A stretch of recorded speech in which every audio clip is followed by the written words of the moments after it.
మంగళగిరిలో న్యాయ వ్యవస్థ ఏ విధంగా ఉందంటే, మరి పోలీస్ స్టేషన్కి వెళ్తే న్యాయం జరగదు, మరి లోకేష్ పిఎల్ దగ్గరికి వెళ్తే న్యాయం జరగదు, మరి ఇంకొంచెం కూటమి నాయకులు బీసీ నాయకులు ఉన్నారు, వాళ్ళ దగ్గరికి వెళ్తే న్యాయం జరగదు. మరి ఒక పద్మశాలి బీసీ మహిళని పట్టబగలు నిట్ట మధ్యాహ్నం 2 గంటల సమయంలో బట్టలు ఊడదీసి వీడియోలు తీసి సోషల్ మీడియాలో పెడితే వాళ్ళని ఈ రోజు వరకు వాళ్ళ మీద కేసు కట్టరు, ఎఫ్ఐఆర్ చేయరు, తర్వాత వాళ్ళని రిమాండ్కి పంపిరు, ఆ సోషల్ మీడియాలో వీడియోలు తొలగించరు. అసలు ఇంత దారుణంగా తయారవుతుంటే మేము ఇంతమంది అధికారుల దగ్గర దీనికి సంబంధించిన వీడియోలు ఉన్నా కూడా మరి ఎందుకు న్యాయం చేయట్లా?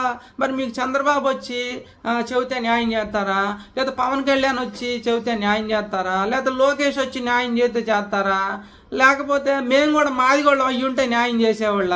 అట్లా దీనికి సంబంధించిన పూర్తి వీడియో లింక్ చేసిన వీడియో నచ్చితే లైక్ చేయండి, షేర్ చేయండి, సబ్స్క్రైబ్ చేసుకోండి. Thank you. మీకు పద్మంగళ.